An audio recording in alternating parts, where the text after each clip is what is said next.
옛날 옛적 인도의 한 고요한 숲속에 부처님께서 머물고 계셨습니다.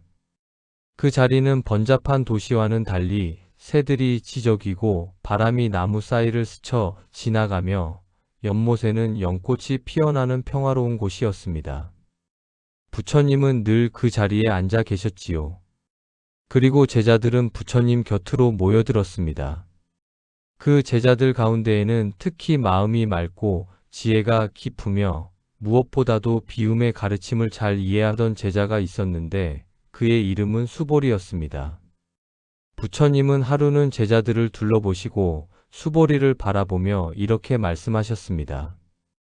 수보리야, 잘 들으라. 오늘 나는 너희에게 귀한 말씀을 전하려 한다.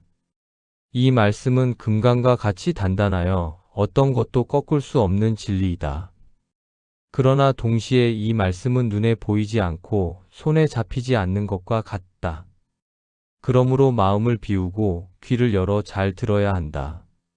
수보리는 자리에서 일어나 합장하며 대답했습니다. 세존이시여, 제가 기꺼이 듣고 따르겠습니다. 오늘의 가르침을 모두 제 마음속에 새기고 또 다른 이들에게도 전하겠습니다. 그렇게 해서 시작된 이야기가 바로 우리가 오늘 듣게 될 금강경입니다. 이 경전은 집착을 놓는 법, 비우는 마음, 그리고 참된 보살의 길을 우리에게 알려줍니다. 이제 여러분도 마음을 차분히 가다듬고 부처님 곁에 앉아 있는 제자처럼 귀 기울여 보세요. 우리가 함께 듣게 될 이야기는 단순한 옛날 이야기가 아니라 바로 지금 이 순간에도 우리에게 큰 깨달음을 주는 진리이기 때문입니다. 부처님께서 수보리를 향해 물으셨습니다. 수보리야, 내 생각에는 어떠하냐? 보살은 어떻게 마음을 내야 하겠느냐? 수보리는 잠시 눈을 감고 생각하다가 조심스럽게 대답했습니다. 부처님, 보살이라면 다른 사람을 이롭게 하는 마음을 내야 하지 않겠습니까? 굶주린 이를 먹이고 외로운 이를 위로하며 아픈 이를 돌보는 것, 그것이 보살의 마음 아닙니까? 부처님은 고개를 끄덕이며 미소를 지으셨습니다. 옳다. 그러나 그 마음조차도 집착해서는 아니 된다. 수보리는 순간 고개를 갸웃했습니다. 부처님, 다른 사람을 돕는 것도 좋은 일인데 어찌 그 마음조차 집착하지 말라 하십니까? 부처님께서는 제자들을 둘러보며 말씀하셨습니다. 예를 들어 아이들이 바닷가 모래사장에서 성을 쌓는다. 아이들은 온 힘을 다해 성을 만들고는 그것이 무너지면 울기도 하고 다시 쌓으며 웃기도 한다. 그러나 결국 파도가 오면 그 성은 흔적도 없이 사라지고 만다. 사람들이 세상에서 무엇을 이루었다고 해도 결국은 모래성처럼 무너지고 사라지는 것이니 어찌 그것에 집착하겠느냐?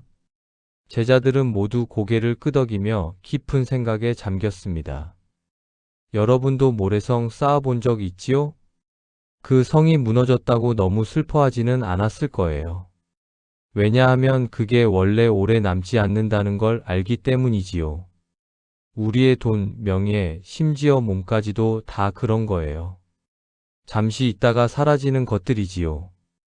그런데 사람들은 그것을 꼭 붙잡으려고 하고 잃지 않으려고 발버둥치다가 괴로움을 겪습니다. 부처님은 그 집착을 놓으라고 말씀하신 거예요. 부처님은 다시 말씀하셨습니다. 수보리야, 보살이 마음을 내는 것은 모든 중생을 위함이다. 그러나 그 마음을 낼 때에도 내가 중생을 돕는다는 생각을 하지 않아야 한다. 만약 그렇게 생각한다면 이미 집착이 되고 만다. 보살은 마치 바람과 같다. 바람은 나무와 꽃을 스치며 그늘을 만들고 향기를 퍼뜨리고 더위를 식혀주지만 결코 내가 너를 시원하게 해주었다 하지 않는다. 보살의 마음도 그러하니 스스로 드러내지 않고 다만 묵묵히 돕는 것이다. 수보리는 그 말씀을 듣고 눈물이 핑 돌았습니다. 아, 이것이 참된 자비로구나. 남을 돕되 돕는 마음조차 내려놓는 것. 그것이 바로 집착 없는 사랑이구나. 여러분, 혹시 이런 경험 해본 적 있나요? 친구가 힘들어할 때 도와주고 나중에 괜히 내가 널 도와줬잖아 하고 말해 본 적. 그 순간 친구의 고마움은 작아지고 내 마음속의 도움도 작아져 버려요. 진짜 도움은 나무 그늘처럼 조용한 거예요. 햇빛을 막아주면서도 내가 널 가려주었어 하지 않고 그냥 서 있는 거예요. 그게 바로 부처님이 말씀하신 보살의 마음이에요.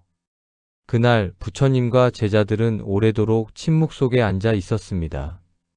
바람은 산을 스치며 대웅전 처마를 흔들고 멀리서 새들의 노래가 들려왔습니다. 수보리는 그날의 말씀을 곱씹으며 속으로 다짐했습니다. 나는 앞으로 보살의 마음을 내되 그 마음조차도 집착하지 않으리라. 돕되 돕는다는 마음을 버리고 사랑하되 사랑한다는 마음조차 비우리라. 부처님은 그 마음을 이미 읽으시고 조용히 미소 지으셨습니다. 그리고 말씀하셨습니다. 옳다, 수보리야. 그것이 바로 보살의 첫걸음이니라. 부처님께서 제자들을 둘러보시다가 다시 수보리를 부르셨습니다. 수보리야, 내 생각에는 어떠하냐? 참된 보살은 자신이 보살이다 하고 스스로 생각할까? 수보리는 잠시 머뭇거리다가 대답했습니다. 세존이시여, 저는 감히 단정할 수 없습니다. 다만 제 생각에는 보살이 보살이라고 스스로 말하는 순간 그 마음은 이미 어딘가에 머무르는 듯합니다. 부처님은 빙글에 미소 지으셨습니다. 옳다, 수보리야. 참된 보살은 보살이라고 생각하지 않는다. 만약 보살이 스스로 나는 보살이다 하고 생각한다면 그는 이미 보살이 아니다. 제자들은 웅성거리며 놀란 눈으로 서로를 바라보았습니다. 보살이라면 분명히 착한 일을 많이 하고 남을 돕고 그래서 스스로도 자부심을 가질 법한데 부처님은 어찌하여 보살이라고 생각하면 보살이 아니다 하시는 것일까? 부처님께서는 제자들의 마음을 읽으신 듯 차분히 말씀을 이으셨습니다. 수보리야, 만약 어떤 이가 남을 돕고도 내가 도와주었다고 한다면 그것은 보살이 아니다. 그 마음속에는 여전히 자기가 드러나고자 하는 집착이 있기 때문이다. 보살은 돕되 돕는 마음조차 비워야 한다. 그리하여 돕는 이도 없고 도움을 받는 이도 없으며 주는 것도 없는 것처럼 여겨야 한다. 그때 비로소 참된 보살의 길을 걷는 것이다. 수보리는 그 말씀을 듣고 무릎을 꿇으며 합장했습니다. 세존이시여, 이제 깨닫겠습니다. 보살이란 이름조차 내려놓아야 비로소 보살이 되는 것이군요. 여러분 혹시 이런 경험이 있나요? 친구가 넘어졌을 때 손을 잡아 일으켜 준 적 있지요. 그런데 그 뒤에 내가 널 도와줬잖아 하고 생색내 본 적도 있지요? 그 순간 친구의 고마움은 반으로 줄어들고 내 도움도 가볍게 느껴집니다. 부처님이 말씀하신 건 바로 그거예요. 진짜 도움은 말하지 않는 거예요. 도와주고도 모르는 척, 도와주고도 조용히 있는 것. 그게 진짜 보살의 모습이에요. 부처님은 제자들에게 다시 물으셨습니다. 수보리야, 큰 나무를 보았느냐? 예, 세존. 산에 우뚝 솟은 큰 나무들을 많이 보았습니다. 그 나무는 햇빛을 가려주어 그늘을 만들고 비가 오면 비를 막아주며 새들은 그 위에 둥지를 짓는다. 사람들은 그 나무 아래에서 쉬며 시원함을 얻는다. 그러나 나무가 스스로 말하느냐? 내가 너희에게 그늘을 주었다 하고 자랑하느냐? 아니옵니다, 세존. 나무는 그저 서 있을 뿐입니다. 옳다. 보살도 그러하다. 보살은 마치 큰 나무와 같아 중생들에게 쉼과 평화를 주되 결코 자랑하지 않는다. 도움을 주고도 내가 주었다 하지 않고 이름을 남기려 하지 않는다. 그저 묵묵히 조용히 사람들을 품어줄 뿐이다. 제자들은 모두 깊이 감탄하며 고개를 숙였습니다. 여러분 학교에서 봉사활동 점수 받으려고 억지로 도와준 적 있나요? 그때 마음속에 어떤 생각이 들었나요? 이걸 하면 칭찬받겠지. 점수에 도움이 되겠지. 이런 마음이 앞서면 선행의 진짜 힘은 줄어듭니다. 물론 그 자체가 나쁜 건 아니에요.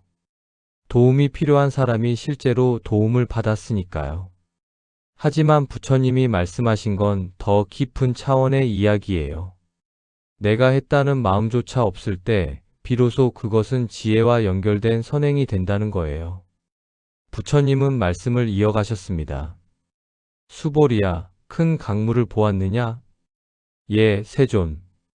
강물은 산에서 흘러와 넓은 들을 적시고 마침내 바다로 흘러갑니다. 그렇다. 강물은 온갖 생명을 살린다.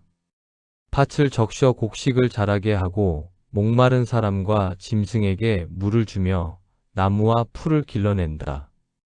그러나 강물이 스스로 말하느냐? 내가 너희를 살렸다 하고 자랑하느냐? 아니옵니다, 세존. 강물은 그저 흐를 뿐입니다. 옳다. 보살도 그러하다. 그는 돕되 드러내지 않고 베풀되 이름을 남기지 않는다. 그저 흐르는 강물처럼 온 세상을 적셔줄 뿐이다. 여러분, 부모님이 우리를 돌보실 때를 생각해 보세요. 밥을 차려주고 옷을 사주고 아플 때 간호해 주시지요. 그런데 부모님이 매번 내가 너한테 밥 줬잖아, 내가 너 키웠잖아 하고 말씀하시면 어떨까요? 분명히 사실이긴 하지만 듣는 사람 마음은 무거워집니다. 진짜 사랑은 그런 게 아니지요.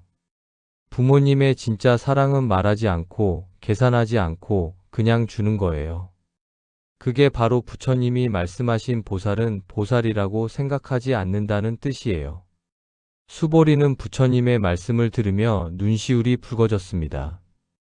아, 내가 지금껏 도왔던 일들을 돌아보니 마음속 깊은 곳에는 늘 내가 했다는 집착이 있었구나. 이제야 알겠다. 참된 보살은 스스로를 보살이라 부르지도 않고 자랑하지도 않는구나. 부처님은 수보리의 마음을 읽으시고 말씀하셨습니다. 옳다, 수보리야. 너의 깨달음이 이미 보살의 길에 들었구나. 도우면서도 도왔다는 마음을 내려놓을 때 비로소 참된 지혜가 드러나느니라. 그날 밤 부처님께서는 대웅전 앞 마루에 앉아 계셨습니다. 달빛은 연못 위로 은은하게 번져 있었고 바람은 솔잎 사이를 스쳐 지나가며 은은한 음악을 만들어내고 있었습니다. 제자들은 고요하게 둘러앉아 부처님의 말씀을 기다렸습니다. 부처님께서 수보리를 향해 조용히 말씀하셨습니다. 수보리야, 이 세상 모든 것은 꿈과 같고 환상과 같으며 그림자와 같고 아침 이슬과 같고 번개와 같다. 수보리는 그 말씀을 듣고 잠시 고개를 숙였습니다. 그리고 조심스럽게 물었습니다. 세존이시여, 꿈과 같고 그림자와 같다는 말씀이 무슨 뜻입니까? 저희는 이 세상을 분명히 보고 있고 만지고 있고 먹고 마시며 살고 있는데 어찌하여 그것이 꿈과 같다고 하십니까? 부처님은 부드럽게 눈을 감으셨다가 다시 뜨시며 말씀하셨습니다. 수보리야, 내가 어젯밤 꾸었던 꿈을 기억하느냐? 예, 세존. 저는 어젯밤 꿈에서 큰 강을 건너는 꿈을 꾸었습니다. 강물은 시원했고 햇살은 따사로웠으며 저는 많은 이들과 함께 배를 타고 있었습니다. 그러나 아침에 눈을 뜨니 그 모든 것이 사라져 버렸습니다. 옳다. 그 꿈속의 경험이 잠시 동안은 분명히 있었지만 지금은 어디에도 없다. 이 세상도 그러하다. 사람들이 보고 듣고 만지는 것은 참으로 있는 듯하나 시간이 흐르면 모두 사라져 버린다. 그러니 그것에 집착하지 말아야 한다. 여러분 혹시 비누방울을 불어본 적 있나요? 햇빛을 받아서 반짝반짝 무지갯빛으로 빛나죠. 너무 예쁘지요. 그런데 손으로 잡으려고 하면 어떻게 되나요? 툭 하고 터져버려요. 남는 건 아무것도 없어요.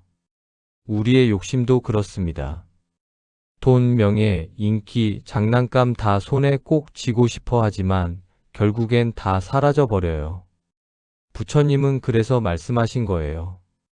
세상은 꿈과 같다. 우리가 꼭 붙잡으려는 건 사실 오래 가지 않는다는 뜻이에요. 부처님은 제자들에게 또 말씀하셨습니다. 수보리야, 이슬을 본 적 있느냐? 예, 세존.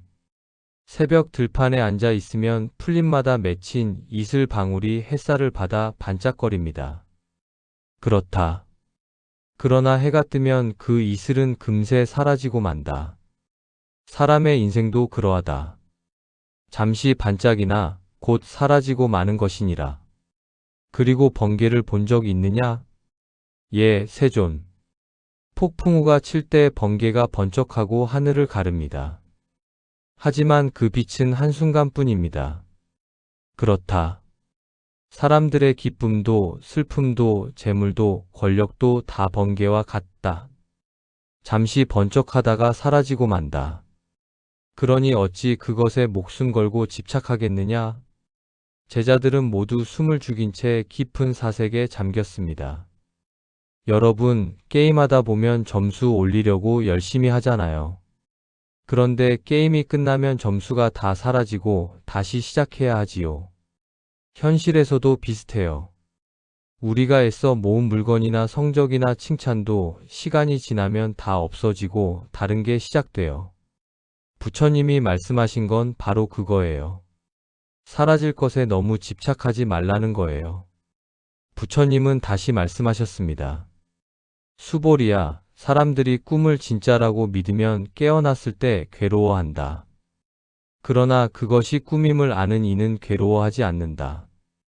마찬가지로 이 세상 모든 것이 꿈과 같음을 아는 이는 욕심과 집착으로 괴로워하지 않는다. 그는 지금 이 순간을 있는 그대로 받아들이고 고요히 살아간다. 수보리는 깊이 고개를 끄덕였습니다. 세상은 꿈과 같다. 그러니 지금 이 순간을 소중히 살아야 하는 것이구나. 여러분, 옛날 사진을 꺼내 본 적이 있나요? 아기였을 때 사진, 어린 시절 가족과 찍은 사진, 다 지나간 순간들이지요. 그때는 분명히 있었는데 지금은 없어요.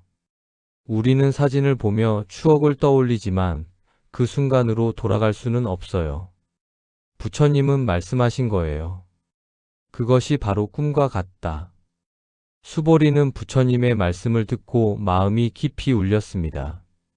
나는 지금까지 세상이 굳건히 있는 줄만 알았다. 재물도 명예도 관계도 오래 간다고 믿었다.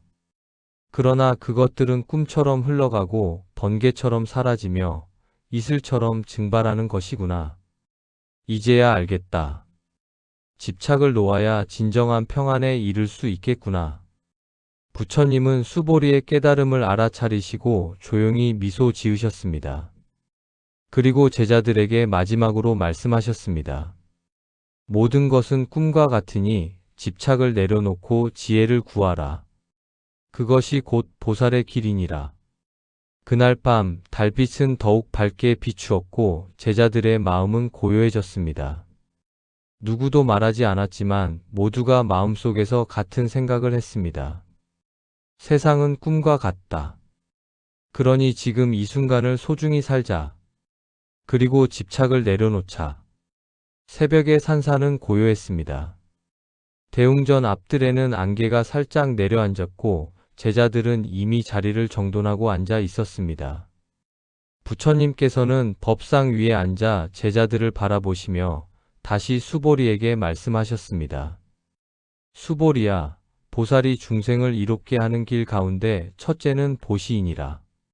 그러나 보시를 할 때에도 내가 준다는 마음, 저 사람이 받는다는 마음, 이것이 선물이다라는 마음, 이 세 가지를 버려야 한다. 수보리는 깜짝 놀라 되물었습니다. 세존이시여, 보시란 곧 베풀고 나누는 것 아닙니까? 그런데 주는 마음도 받는 마음도 주는 물건의 마음도 버리라 하시니 그러면 대체 무엇이 남습니까? 부처님께서 부드럽게 웃으시며 말씀하셨습니다. 옳은 질문이다, 수보리야. 보시란 본래 비워주는 것이니라. 내가 주었다는 생각이 남는다면 그것은 거래가 되고 내가 더 큰 이익을 바라면 그것은 장사가 되느니라. 그러나 마음속에 아무 계산이 없을 때 참된 보시가 이루어진다. 부처님은 제자들을 둘러보며 이렇게 비유를 들었습니다. 어린아이가 길을 가다가 울고 있을 때 누군가가 몰래 그 손에 과일 하나를 쥐어주었다고 생각해 보아라. 아이는 기뻐서 눈물을 그치고 마음은 따뜻해진다. 그러나 그 선물을 준 이는 자신의 이름을 말하지 않는다. 그것이 바로 참된 보시이다. 만약 내가 주었다, 내가 너를 도왔다 하고 이름을 남기려 한다면 그것은 이미 욕심이 섞인 것이다. 보시는 이름을 남기는 일이 아니라 마음을 비우는 일이니라. 제자들은 고개를 끄덕이며 마음속으로 그 장면을 떠올렸습니다. 여러분, 부모님이 가끔 여러분 책가방에 간식이나 용돈을 몰래 넣어주신 적 있나요? 오늘 힘들까봐, 내가 배고플까봐 하고 말씀도 안 하시고 그냥 챙겨주시는 거예요. 나중에 가방을 열어보니 간식이 들어있어서 깜짝 놀라죠. 그때 마음이 어땠나요? 따뜻했지요. 그게 바로 보시예요. 아무 조건도 대가도 없는 선물. 내가 줬다고 자랑하지 않고 그저 사랑으로 베푸는 마음. 부처님이 말씀하신 게 바로 그것이랍니다. 부처님께서는 또 다른 비유를 드셨습니다. 등불 하나가 방 안을 환히 밝힌다. 그 빛은 자신을 내세우지 않는다. 나는 빛이다. 나는 어둠을 몰아냈다. 하고 말하지 않는다. 그저 조용히 빛을 낼 뿐이다. 보살의 보시도 그러하다. 등불처럼 드러내지 않고 그저 밝히는 것이다. 여러분, 뉴스에서 가끔 이런 이야기 본 적 있나요? 어떤 사람이 몇 년 동안 어려운 학생들을 위해 장학금을 주었는데 이름을 밝히지 않고 익명으로만 남긴 거예요. 나중에야 알려져서 많은 사람들이 감동을 받습니다. 그런데 그분은 끝까지 이건 내가 한 게 아니라 그냥 당연한 일이다 하고 말하죠. 그게 바로 보살의 보시예요. 자랑하지 않고 계산하지 않고 그저 남을 돕는 것. 그 마음에서 나오는 힘이 세상을 따뜻하게 만듭니다. 부처님은 다시 강조하셨습니다. 수보리야, 보살이 보시할 때는 세 가지를 버려야 한다. 첫째, 주는 이라는 생각. 둘째, 받는 이라는 생각. 셋째, 주는 물건이라는 생각. 이 세 가지가 사라질 때 그것이 곧 무상의 보시여 참된 지혜의 길이다. 수보리는 고개를 숙이며 다짐했습니다. 이제부터는 돕되 계산하지 않고 베풀되 자랑하지 않으리라. 그 마음조차도 비우리라. 수보리는 부처님의 말씀을 들으며 눈시울이 붉어졌습니다. 나는 그동안 남을 돕고도 늘 마음 한구석에 내가 했다는 자취를 남겼구나. 이제야 참된 보시를 알겠다. 주는 이도 없고 받는 이도 없으며 물건도 없는 것처럼 그저 흘려보내는 마음이구나. 부처님은 수보리의 깨달음을 알아차리시고 조용히 미소 지으셨습니다. 그리고 말씀하셨습니다. 옳다, 수보리야. 보시란 단순히 물건을 주는 것이 아니다. 마음을 내어주는 것이며 동시에 그 마음조차도 비우는 것이니라. 이것이 곧 금강과 같은 지혜의 시작이다. 제자들은 모두 부처님의 말씀을 곱씹으며 마음속에 깊이 새겼습니다. 주는 마음조차 내려놓을 때 그것이 진짜 나눔이다. 보살의 길은 바로 여기서 시작된다. 멀리서 목탁 소리가 울려 퍼졌고 산사의 아침은 다시 평화롭게 열렸습니다. 어느 날 저녁 부처님께서는 대웅전 마루에 앉아 계셨습니다. 주위는 고요했고 시냇물이 흐르는 소리와 풀벌레 우는 소리만이 은은히 들려왔습니다. 제자들은 하루 종일 들은 가르침을 곱씹으며 앉아 있었지요. 잠시 침묵이 흐른 뒤 부처님께서 수보리를 향해 말씀하셨습니다. 수보리야, 너는 어떻게 생각하느냐? 깨달음이란 무엇이겠느냐? 수보리는 잠시 고개를 숙인 채 곰곰이 생각하다가 대답했습니다. 세존이시여, 저희는 깨달음을 얻는다는 것이 큰 지혜를 손에 넣는 일이라 여겼습니다. 많은 지식을 배우고 특별한 힘을 가지는 것, 그것이 깨달음이 아닐까 생각했습니다. 부처님은 조용히 고개를 저으셨습니다. 그리고 온화한 목소리로 말씀하셨습니다. 수보리야, 깨달음은 무엇을 얻는 것이 아니다. 깨달음은 오히려 아무것도 잡지 않는 것이다. 집착을 내려놓을 때 마음은 저절로 고요해지고 지혜는 스스로 드러난다. 부처님께서는 두 손을 들어 보이며 말씀하셨습니다. 사람이 흐르는 물을 잡으려 할 때 손을 꼭 쥐면 물은 다 빠져나가 버린다. 그러나 손을 편안히 펴고 있으면 물은 손바닥 위에 고요히 머무른다. 깨달음도 그러하다. 마음을 꼭 움켜쥐고 내 것이다. 내가 잡았다 하면 지혜는 흘러가 버린다. 그러나 마음을 비우고 가만히 두면 지혜가 스스로 머물게 된다. 제자들은 모두 그 손동작을 보며 마음속으로 깊이 느꼈습니다. 여러분, 시험 점수 받아본 적 있지요? 시험 점수가 잘 나오면 기쁘고 못 나오면 속상해요. 어떤 친구들은 그 점수를 꼭 붙잡으려고 해요. 하지만 시간이 지나면 그 점수는 잊혀지고 또 다른 시험이 다가오지요. 점수를 꽉 붙잡으려고 하면 오히려 불안해지고 괴로워요.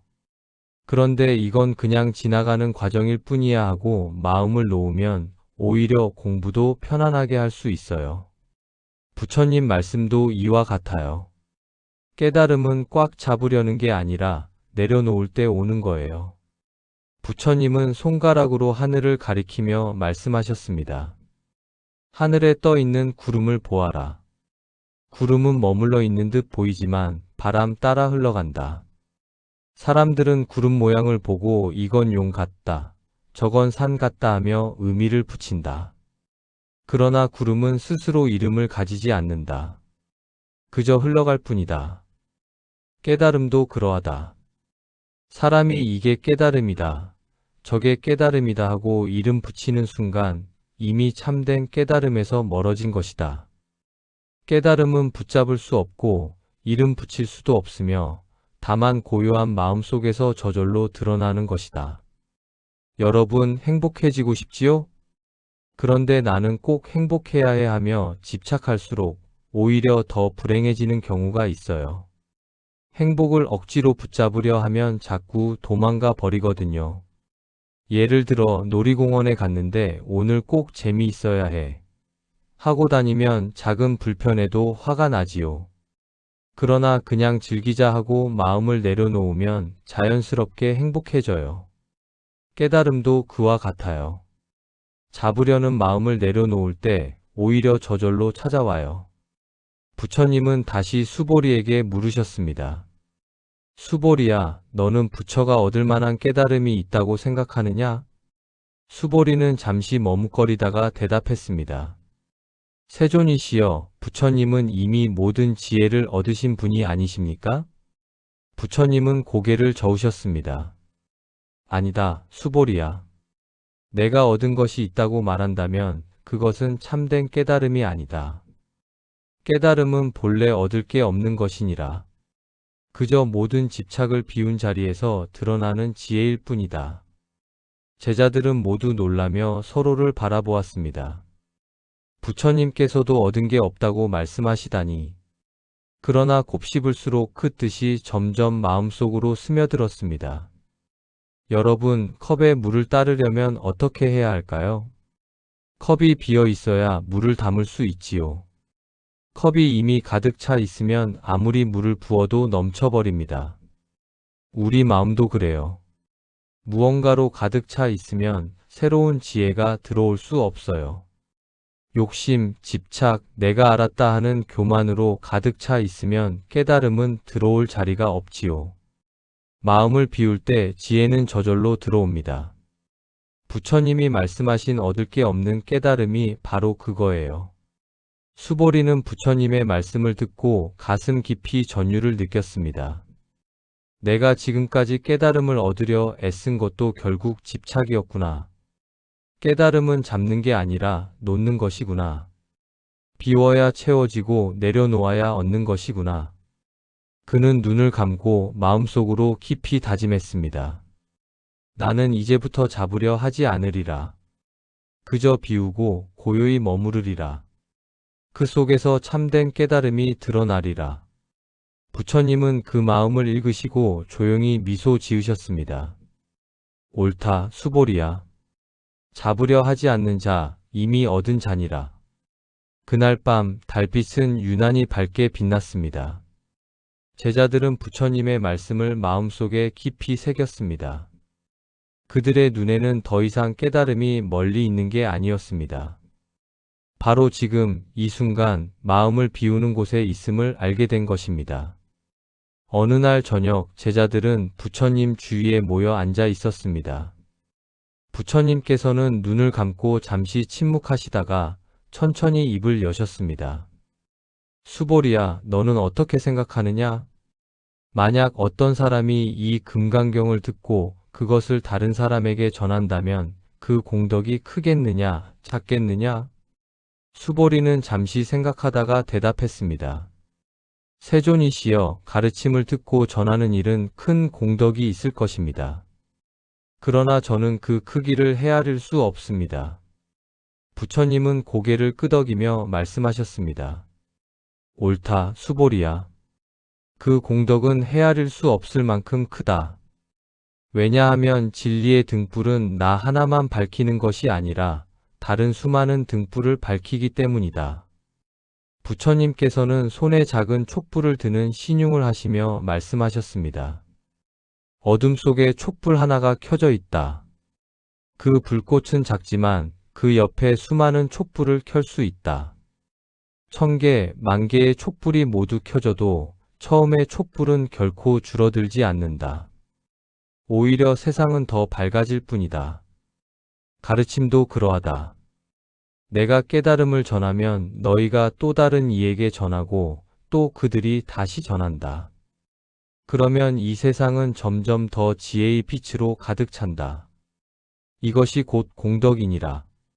제자들은 그 장면을 상상하며 눈빛이 반짝였습니다. 어둠 속에서 수많은 불빛이 번져가는 모습이 마음속에 그려졌습니다. 여러분, 친구에게 재미있는 이야기를 들려준 적 있나요? 그 친구가 또 다른 친구에게 이야기해주고 또 그 친구가 다른 사람에게 전해주면 나중에는 많은 아이들이 그 이야기를 알게 되지요. 가르침도 마찬가지예요. 부처님의 말씀을 한 사람이 듣고 그것을 전하면 그 말은 멀리 멀리 퍼져나가요. 처음에는 작은 불씨 같지만 결국은 세상을 밝히는 불꽃이 되지요. 부처님은 다시 말씀하셨습니다. 수보리야, 씨앗 하나가 땅에 떨어지면 그것은 자라 큰 나무가 된다. 그 나무는 수천 개의 씨앗을 맺는다. 그 씨앗들이 다시 땅에 떨어지면 숲이 되고 산이 된다. 가르침도 그러하다. 금강경의 한 구절을 듣고 그것을 전하는 사람은 씨앗 하나를 뿌린 것과 같다. 그 씨앗은 언젠가 숲이 되어 세상을 푸르게 할 것이다. 여러분, 길을 가다가 친구에게 힘내하고 한마디 해준 적 있나요? 아니면 힘들어하는 친구에게 사탕 하나 나눠준 적 있나요? 그 작은 행동이 친구의 마음을 바꾸고 그 친구가 또 다른 사람에게 친절을 베풀기도 하지요. 그렇게 해서 친절은 점점 퍼져나가요. 부처님의 말씀도 마찬가지예요.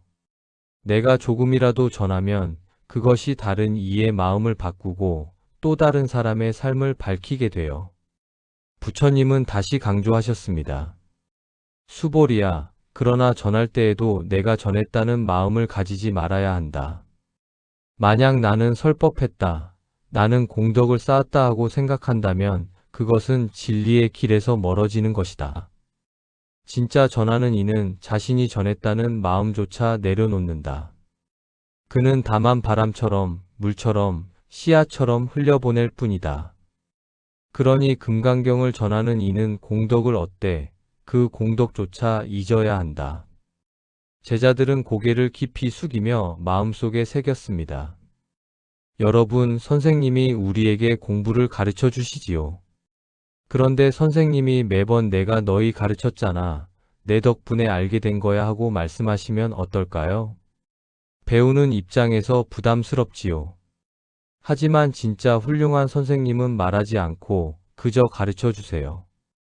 배운 제자가 자라서 세상에 쓰임이 되는 것만으로도 만족하세요. 그게 바로 부처님이 말씀하신 전법의 모습이에요. 수보리는 그 말씀을 듣고 눈을 감았습니다. 그리고 마음속으로 이렇게 다짐했습니다. 내가 오늘 부처님의 말씀을 들었다. 그러나 이 말씀은 나만의 것이 아니다. 내가 전하고 또 다른 이가 전하고 그렇게 해서 세상은 점점 더 밝아질 것이다. 그러나 나는 결코 내가 했다고 하지 않으리라. 나는 그저 등불 하나를 켠 것일 뿐이니. 부처님은 수보리의 마음을 읽으시고 조용히 미소 지으셨습니다. 그리고 제자들에게 말씀하셨습니다. 옳다, 수보리야. 이 가르침을 듣고 전하는 이는 큰 공덕을 얻을 것이다. 그러나 그 공덕조차 잊어야 한다. 그것이 금강과 같은 지혜니라. 그날 밤 산사의 대웅전에는 수많은 등불이 켜졌습니다. 그 불빛은 어둠을 몰아내고 사람들의 얼굴을 환하게 비추었습니다.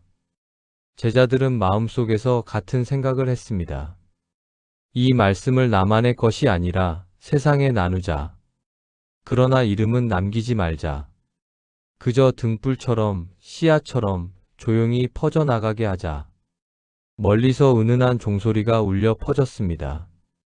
그 소리는 마치 세상 모든 곳으로 퍼져나가는 가르침의 메아리 같았습니다. 부처님의 말씀은 잠시 멈추었지만 그 울림은 제자들의 가슴 속에서 계속 퍼져나가고 있었습니다. 대웅전 앞 마당은 이미 어둑해졌고 붉은 노을이 서쪽 하늘에 희미하게 남아 있었습니다. 제자들은 누구 하나 먼저 입을 열지 않았습니다.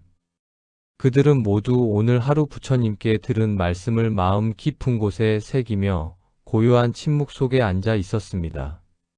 그때 부처님께서 다시 천천히 말씀하셨습니다. 수보리야, 그리고 너희 제자들아. 너희가 오늘 들은 이 가르침은 단순히 먼 옛날의 이야기가 아니다. 이 가르침은 오늘을 살아가는 모든 이들에게 필요한 것이며 내일을 살아갈 사람들에게도 똑같이 소중한 것이다. 그러므로 잘 새겨듣고 내 삶 속에서 실천하여라. 그리고 또 다른 이에게 전해주어라. 그러되 내가 실천했다, 내가 전했다는 생각조차 남기지 말아라. 집착 없는 전함이 곧 금강의 지혜이니라. 부처님의 목소리는 고요했지만 제자들의 마음에는 큰 울림으로 다가왔습니다. 한 제자는 속으로 이렇게 중얼거렸습니다. 나는 지금까지 배운 것을 나만 간직하려 했구나. 하지만 부처님의 말씀은 나만을 위한 것이 아니라 세상을 밝히는 등불이구나. 또 다른 제자는 눈가가 젖어들었습니다. 나는 선행을 하면서도 늘 내 이름이 알려지기를 바랐다. 하지만 이제 알겠다. 진짜 공덕은 이름 없는 곳에서 피어나는 것이구나. 수보리는 합장한 채 눈을 감고 마음속으로 다짐했습니다. 오늘 들은 말씀을 잊지 않으리라. 집착을 놓고 조용히 돕고 깨달음을 잡으려 하지 않고 이 가르침을 전하되 이름 남기지 않으리라. 부처님은 그 마음을 이미 아시고 조용히 미소 지으셨습니다. 부처님께서는 마지막으로 제자들에게 말씀하셨습니다. 너희가 지금 듣고 깨달은 이 가르침은 먼 훗날에도 사람들의 괴로움을 덜어줄 것이다. 그러니 자랑하지 말고 다투지 말고 다만 흘러가게 하여라. 강물이 바다로 흘러들듯 가르침은 세상으로 흘러가야 한다. 바람이 산을 넘어 들판을 스치듯 이 말씀도 너희를 넘어 다른 이에게 닿아야 한다. 그러나 바람이 스스로 내가 불었다 하지 않듯 너희도 내가 전했다 하지 말아야 한다. 이 가르침을 전하는 이는 공덕을 얻으리라. 그러나 그 공덕조차 잊을 때 참된 보살의 길에 들어서는 것이다. 그 말씀은 마치 저녁 산사에 울려 퍼지는 종소리처럼 길고 깊은 울림을 남겼습니다. 제자들은 모두 고개를 숙인 채 눈을 감고 마음속에서 같은 생각을 했습니다. 오늘 들은 이 말씀을 잊지 말자. 이 가르침을 나의 삶에서 실천하자. 그리고 세상에 전하되 이름 남기지 말자. 달빛은 연못에 비쳤고 바람은 산사를 스쳐 지나갔습니다. 그리고 부처님의 가르침은 마치 그 바람처럼, 그 달빛처럼 조용히 그러나 끝없이 퍼져나갔습니다. 오늘도 내일도 그리고 먼 훗날에도 여러분, 부처님의 마지막 당부는 결국 네 가지로 정리할 수 있어요. 첫째, 집착하지 말 것. 세상 모든 것은 꿈처럼 사라집니다. 모래성, 비누방울, 아침 이슬, 번개와 같지요. 그러니 괜히 그것을 꼭 붙잡으려 하지 말고 내려놓는 연습을 하세요. 둘째, 돕되 생색내지 말 것. 친구를 도우면서 내가 도와줬잖아 하고 말하는 순간 도움은 작아져요. 조용히 아무도 모르게 돕는 게 진짜 큰 사랑이에요. 셋째, 깨달음을 잡으려 하지 말 것. 깨달음은 얻는 게 아니라 마음을 비울 때 저절로 옵니다. 손을 펴면 물이 담기듯이 마음을 비우면 지혜가 고요히 스며듭니다. 넷째, 전하되 이름 남기지 말 것. 부처님의 말씀은 촛불과 같아요. 내가 전하면 또 다른 이가 전하고 세상은 점점 밝아집니다. 하지만 내가 했다는 마음조차 내려놓아야 진짜 공덕이 돼요.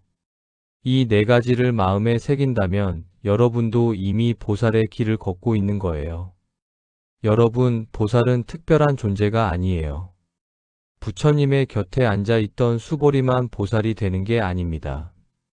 오늘 이 말씀을 듣고 자기 삶 속에서 한 걸음이라도 실천하는 사람, 그가 바로 보살이에요. 친구에게 따뜻한 말 한마디 건네는 것, 가족에게 조용히 배려하는 것, 욕심을 잠시 내려놓고 남을 먼저 생각하는 것, 그 작은 마음이 모여 세상을 바꿔요. 그러니 여러분, 오늘을 살아가면서 한 번 더 생각해 보세요. 나는 지금 무엇을 집착하고 있나? 나는 오늘 누구를 도울 수 있나? 나는 무엇을 내려놓을 수 있나? 그리고 나는 이 가르침을 어떻게 전할 수 있나? 이 질문을 품고 산다면 여러분의 삶은 훨씬 더 단단해지고 맑아지고 따뜻해질 거예요.